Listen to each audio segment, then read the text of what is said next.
नमस्कार, जय श्री राम, वंदे मातरम, हर हर महादेव। एक बार फिर आप सभी दोस्तों का आज लंबे अरसे बाद अंतर्मन पॉडकास्ट के इस विश्लेषण विशेषांक में आपका स्वागत है। आज हम अंतर्मन पॉडकास्ट के इस विश्लेषण विशेषांक में आज हम एक कहानी लेकर आए हैं। ये हमारे जैसे एक पत्रकार की कहानी है। कहानी कुछ ऐसी है जो सुनिएगा तो आपको मुझ पर विश्वास नहीं होगा कि शायद ऐसी चीजें हो सकती हैं।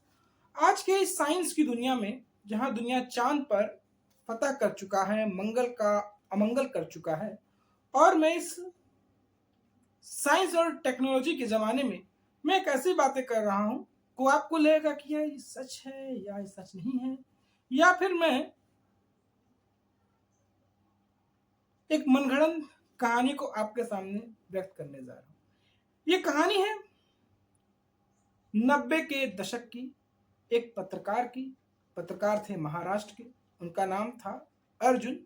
जब ये कहानी मेरे सामने आई, जब कहानी मैंने सुनी जानी, तो मेरे अंदर एक जिज्ञासा के भाव जो है वो पनपने लग गए। ऐसे तो आपको पुणे का यरवदा जेल तो आपको याद ही होगा। पुणे का यरवदा, पुणे का जो यरवदा जेल है, उसे संजू बाबा के जेल के जाते समय काफी मीडिया में नाम हुआ, मीडिया में काफी चर्चा हुई। जब संजय दत्त यरवदा जेल में गए तो उस दौर में टेलीविजन समझने लगा था, मीडिया जानने लगा था, खबरों में रमने लग गया था, स्कूलों में पढ़ता था, कॉलेज में पढ़ता था, वो दौर था। तो यरवदा जेल के बारे में सब जानते हैं। मगर आज हम यरवदा यानी पुणे जिले के यरवदा हॉस्पिटल की बात कर रहे हैं। उस हॉस्पिटल का नाम है यरवदा मेंटल हॉस्पिटल। ये खबर मैं फिर बोल रहा हूँ, ये खबर जब आप सुनिएगा तो लगेगा कि मैं भी किसी को मेंटल बना रहा हूँ, किसी को पागल बना रहा हूँ। साइंस की दुनिया में मैं पैरानॉर्मल साइंस की बात कर रहा हूँ, एक ऐसी कहानी की बात कर रहा हूँ। हो सकता है शायद ये मनगढ़ंत हो, मगर ये कहानी मैंने कई लोगों की जुबानी सुनी।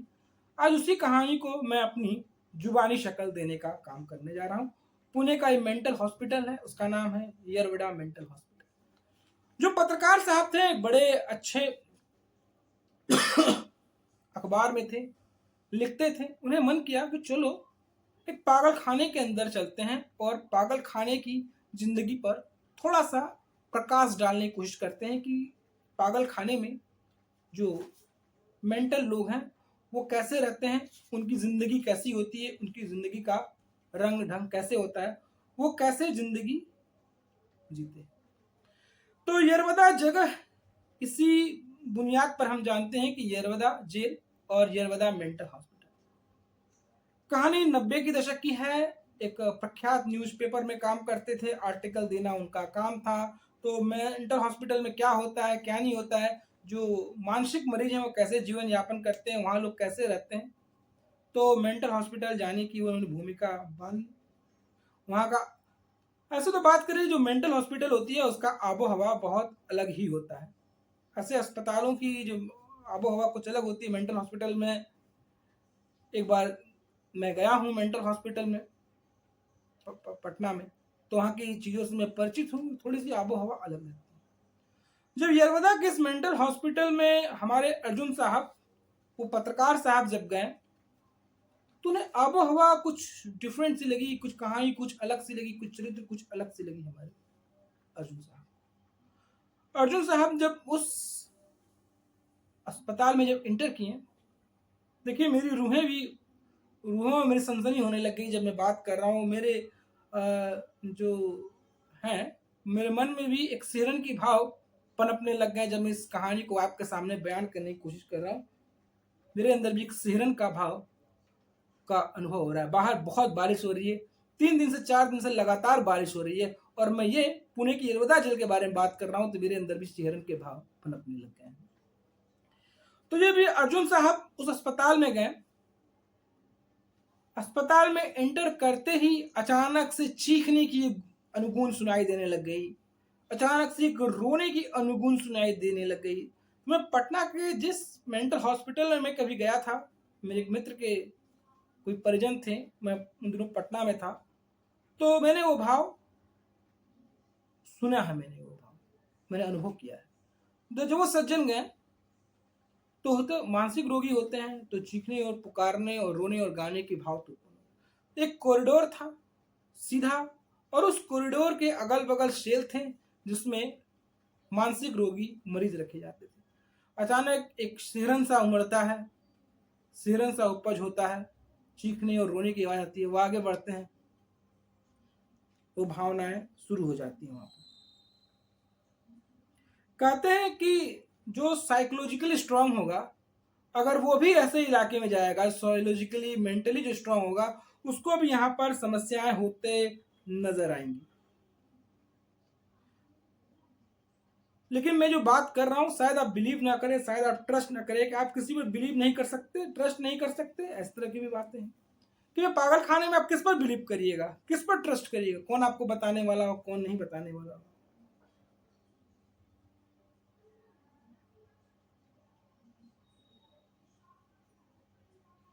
अर्जुन जी वहां जाते हैं यरवदा जेल में।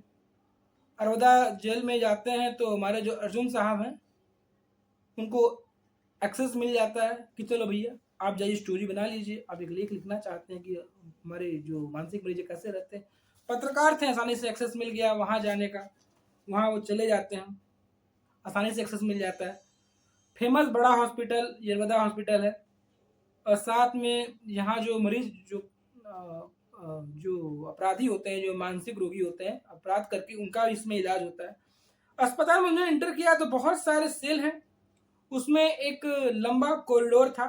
जैसे उस कॉरिडोर में हमारे अर्जुन साहब ने प्रवेश किया, एक तरफ से रोने की, दूसरी तरफ से हंसने की आवाजें आ रही थी, जैसा मैंने पहले बताया।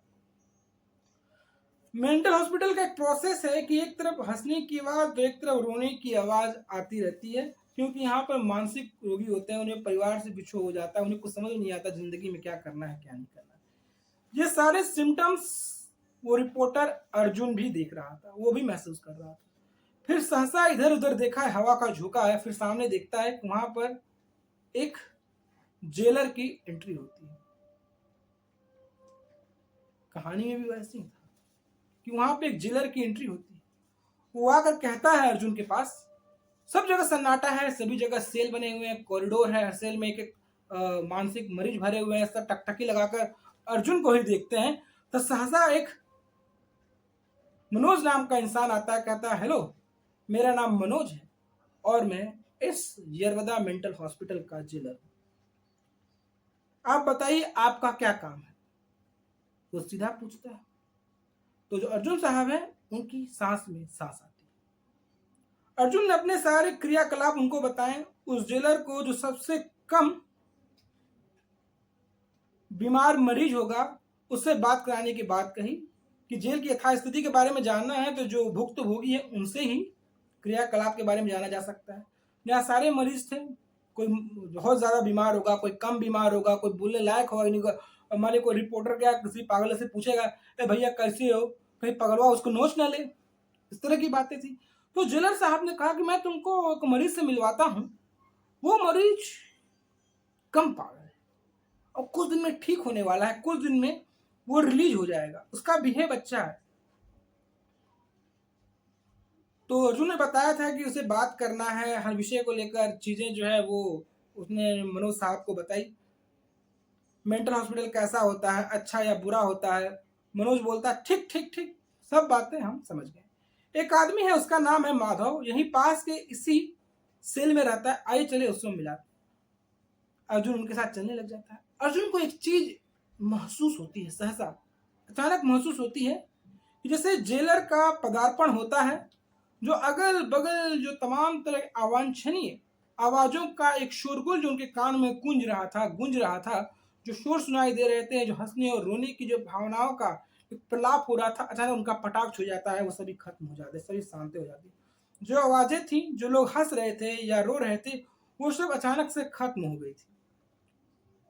ऐसे नहीं, हम लोग स्कूल में कहा जाता था पिन ड्रॉप साइलेंस, बच्चे जब 10-50 बच्चे जहाँ क्लासरूम में रहेंगे वहां तो हल्ला तो होगा, तो टीचर हमें शांत कराने के लिए कहते थे पिन ड्रॉप साइलेंस। वो पिन ड्रॉप साइलेंस वाली अनुभूति उस समय हमारे अर्जुन साहब को भी फील हो रही थी। अर्जुन चलते चलते जा रहे थे और उसी जेलर साहब से, मनोज से बतियाते जा रहे थे, उनकी बातें सुनी, तो अगल बगल से जो कॉरिडोर से जा रहे थे, अगर ये सेल है वो सेल है, जैसा हम फिल्मों में देखते हैं एक लंबा रास्ता है, लेफ्ट साइड में एक सेल है, राइट साइड में एक सेल है, जो पागल थे, जो भर्ती थे, वो टकटकी लगाए अपने सेल से सिर्फ सिर्फ सिर्फ अर्जुन को निहार रहे थे। और अर्जुन देख रहा है, उसे वही देख रहा है, और मनोज साहब जो कोई देख नहीं रहा है, सब अर्जुन को टकटकी लगा के देख रहे हैं। फिर वो जेलर कहा, उस सेल के पास पहुंचता है तो जेलर कहता है, महाशय माधव के सेल के पास आ गए। अब देखिए, ये माधव का सेल है, कमरा है, जिसमें माधव को रखा गया है। ये चाबी और ये ताला लगा हुआ है, चाबी उठाइए, ताला खोलिए, अंदर जाइए। थोड़ा सा उसको ऑकवर्ड फील होता है, यार ये इस यहाँ का जेलर है, ये खुद ही खोल सकता है, खुद ही जा सकता है और मामला से हमें रूबरू करा सकता है, वो हमें खुद बता सकता है, लेकिन ये हमें खोलने के लिए बोल रहा है। सहसा ऐसी फीलिंग उठती है, लेकिन उसको दरकिनार करते हुए अर्जुन को तो स्टोरी बनाना था, पत्रकारिता धर्म निभाना था, आर्टिकल लाना था कि जेल में लोग कैसे रहते हैं, सनसनी फैलानी थी, प्रमोशन लेना था। अर्जुन चाबी उठाता है, ताला खोलता है और सहसा अंदर घुस जाता है।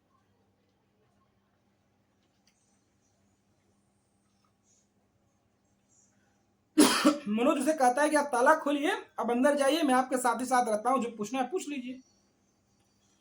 उसे फील होता है, तो जो अर्जुन साहब है वो अंदर जाते हैं, मनोज भी जाता है जेलर, और वहां रहता है मरीज माधव। जेलर साहब मरीज से अर्जुन साहब का इंट्रोडक्शन कराते हैं, वो सब बताते हैं और ये भी बताते हैं कि अभी ठीक हो रहे हैं, अब ये कुछ महीनों में यहां से निकल जाएंगे। माधव शुरुआत से अंत तक मनोज को नहीं, अब ये गौर करिएगा, मैं इसको खुलासा करूंगा, माधव जो मरीज रहता है वो पूरे जो इंट्रोडक्शन करा रहा है, बात कर रहा है अर्जुन मनोज के साथ, और जो माधव साहब हैं वो लगातार एक टकटकी लगा के सिर्फ अर्जुन को ही निहार रहे हैं। माधव शुरुआत से लेकर अंत तक मनोज को नहीं, सिर्फ अर्जुन को निहार रहा था। अर्जुन ने अपना इंट्रोडक्शन माधव से कराया, वो बैठकर बात करने लगे। पूछा, आपको यहाँ की खासियत क्या अच्छी लगती है? तो भैया वो पत्रकार है, तो पत्रकार की ये भावनाएं, जो प्रलाप होता है, वो इस तरह की ही भावनाओं से शुरुआत होती है। आपको यहाँ क्या अच्छा लग रहा है, आप यहाँ कब से हैं, आपको कैसी ट्रीटमेंट मिल रही है, क्या यहाँ का इलाज अच्छा है, आप कितने ठीक हो गए, कितने मरीज हैं, एक मरीज की याद तो कहता फला फला फला फला, तमाम तरह की बातें वो कहना शुरू करती है। आपको यहाँ खासियत क्या अच्छी लगती है? ये एक मेंटल हॉस्पिटल है, तो इस मेंटल हॉस्पिटल का चाल चरित्र और चेहरा कैसा है, वो तमाम तरह की बातें, तमाम तरह का प्रलाप यहाँ पर वो कहते और सुनने में लग जाता है, वो बताने में लग जाता है और पूछता है इस मेंटल हॉस्पिटल की खासियत क्या है। माधव पलटकर उससे जवाब पूछ लिया। इधर अर्जुन साहब सवाल जवाब करने गए थे, तो माधव ने ही उनसे पलटकर पूछ लिया, अर्जुन साहब, जब आप पहली बार इस कॉरिडोर और सेल में जब प्रवेश किए तो आपने क्या अनुभव किया? उसने कहा, पता नहीं, कुछ समझ में नहीं आया। एक जगह लोग हंस रहे थे, एक जगह रो रहे थे। माधव, इसकी भी एक कहानी होती है। माधव कहता है, अर्जुन जी, इसकी भी एक कहानी होती है। जो हंस हंस कर थक गए हैं, अब वो रोने को आमादा है। जो रो रो कर थक गए हैं, अब वो हंसने को आमादा है। इनको कुछ पता नहीं, इनको दो चीज पता है, या तो इन्हें हंसना आता है या तो फिर इन्हें रोना आता है। ये अपने भावनाओं पर नियंत्रण नहीं रख सकते, ये भावनाओं पर अनियंत्रित हो गए हैं, इसलिए ये अपने इमोशन को यहाँ पर रोक नहीं पा रहे हैं। और अर्जुन जी, जो सबसे जरूरी चीज है यहाँ पर आपको सबसे अपना वो बताता है माधव।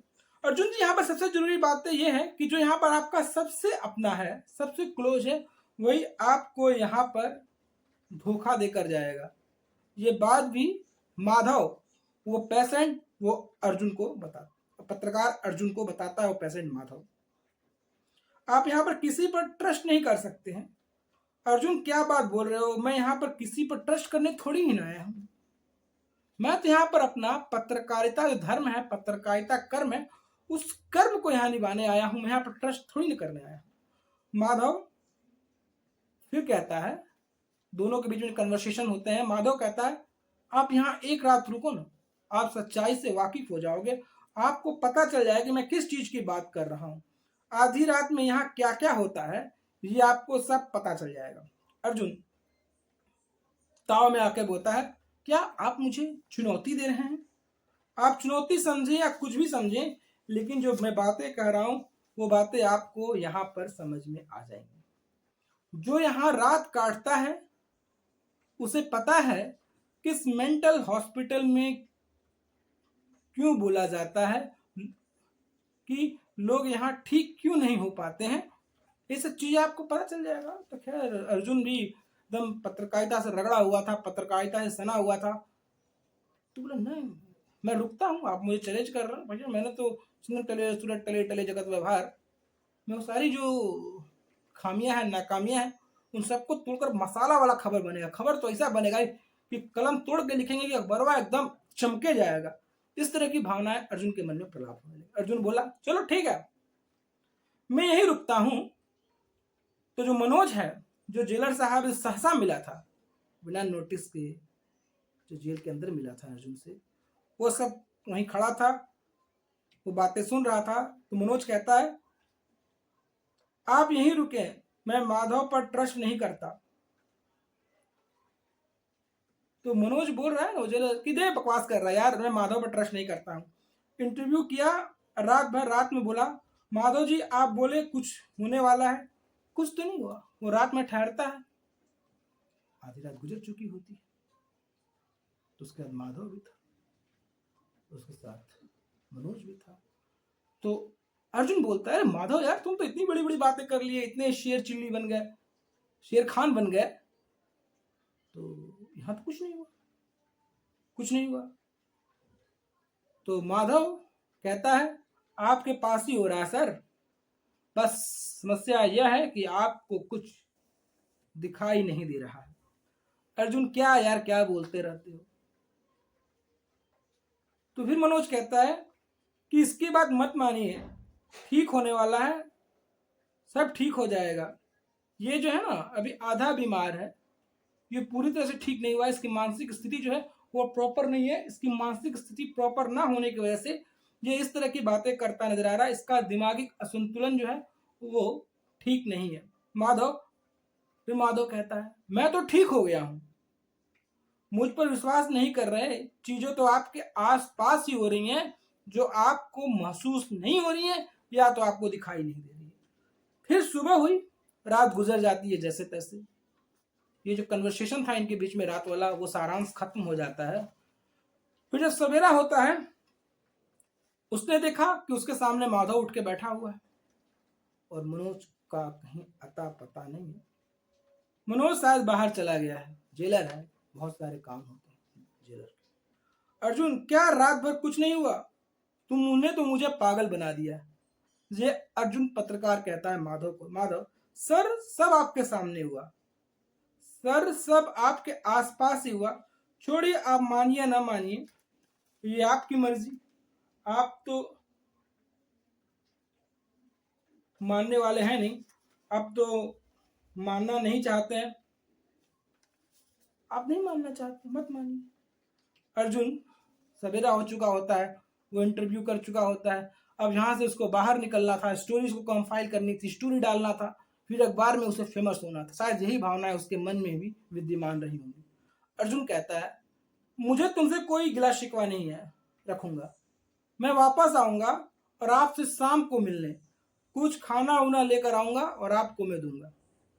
ये सब बातें उस वार्तालाप के अंश हैं, जो कहानी घटित है मैं वो आपको बता रहा हूँ, ये कोई मेरी मनगढ़ंत कहानी नहीं। माधव कहता है,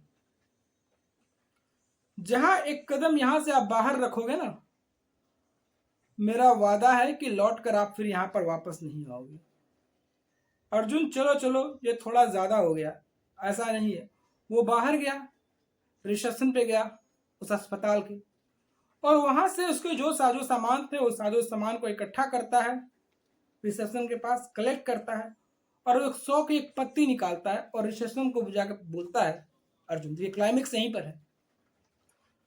अपने सारे सामान को कलेक्ट करता है और रिसेप्शन में जाकर रिसेप्शनिस्ट से बोलता है, देखिए यहाँ के जो जेलर साहब मनोज है ना, उन्होंने मेरी बहुत हेल्प की। कल रात को जो मैं स्टोरी बनाने आया था, उन्होंने मेरी बहुत हेल्प की। जो 100 की पत्ती उन्हें दे दीजिएगा, मैं वो रहते तो मैं उन्हें दे देता, लेकिन वो उन्हें कुछ काम रहा होगा, वो उठ के चले गए। तो जो रिसेप्शनिस्ट है वो झल्लाया, बोलता है किस मनोज की बात कर रहे हैं? एक मनोज थे जो 20 साल पहले ही अस्पताल के जो पागल पेशेंट थे उनको जलाकर मार दिया। अब यहाँ कोई मनोज नहीं है। 20 साल पहले पेशेंट मनोज को जलाकर मार दिए, वो मर चुके हैं, ऐसा रिसेप्शनिस्ट कहता है। यह बात सुन अर्जुन झल्ला गया। अर्जुन शॉक्ड हो गया। उसने सही बोला कि उसने सही इमेजिन किया कि जो माधव बता रहा था, जो शुरुआत से आप उस पर ट्रस्ट कर रहे हैं ना, वही आपको यहाँ पर धोखा देगा और वही आपका दुश्मन भी होगा। ये अर्जुन बोलता है, ये तो पूरी मेरे साथ गजब हो गया, ले लूटा। और उसने कहा था, एक कदम बाहर रखोगे तो मुड़कर अंदर नहीं आओगे, क्योंकि दिमाग में खौफ आ जाएगा। अंदर जाओगे तो शायद मनोज मेरे सोचता है, यार क्या होगा, अब मैं उसके अंदर कैसे जाऊंगा? अगर मैं फिर हॉस्पिटल के अंदर गया तो शायद जो मनोज जिसको मैंने देखा, जिसको मैंने रात भर बातें की, जिसके बगल में मैं सोया और जो मुझे पूरे अस्पताल के बारे में बता रहा था, वो मनोज जो 20 साल पहले गुजर चुका है, वो शायद मुझे नजर आ जाए तो मैं शायद उसको कैसे झेल पाऊंगा।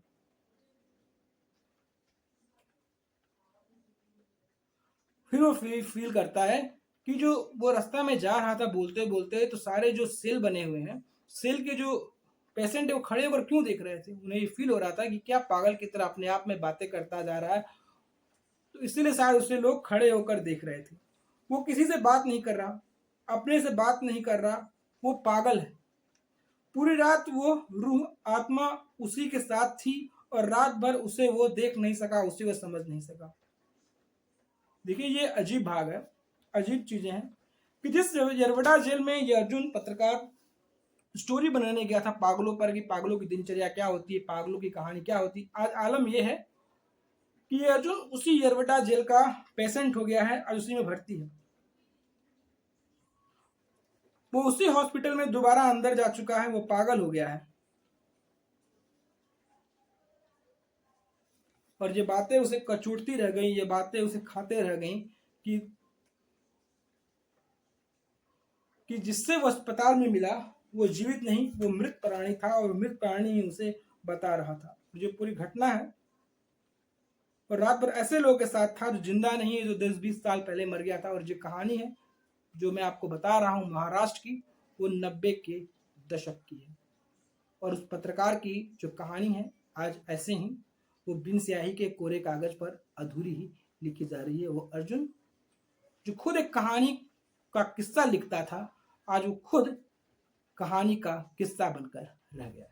तो दोस्तों आपको हमारा विश्लेषण कैसा लगा, आपको हमारी बातें कैसी लगी, आप में जरूर बताएं दोस्तों। और कंटेंट पसंद आ रहा है तो आप में सपोर्ट भी कर सकते हैं, आप में कंट्रीब्यूट भी कर सकते हैं। अगर आप हमें हमारा ये वीडियो पसंद आया है तो लाइक, शेयर और सब्सक्राइब का बटन जरूर दबाएगा। फिर हाजिर होंगे ऐसे ही नई कहानियों को लेकर, ऐसी नई बातों को लेकर और कुछ घटित अनहोनी कहानियों को लेकर, और कुछ अनहोनी कहानियां जो जो समसामयिक हैं या कुछ जो रूहानी और रूमानी है, उन तमाम बातों को लेकर अंतमन पॉडकास्ट के नए विश्लेषण में आएंगे और नए मुद्दों के साथ। तब तक याद दीजिए, नमस्कार, जय श्री राम, वंदे मातरम। अगर ये कंटेंट पसंद आ रहा है तो लाइक, शेयर, सब्सक्राइब का बटन जरूर दबाइएगा। फिर मिलते हैं। जय श्री राम।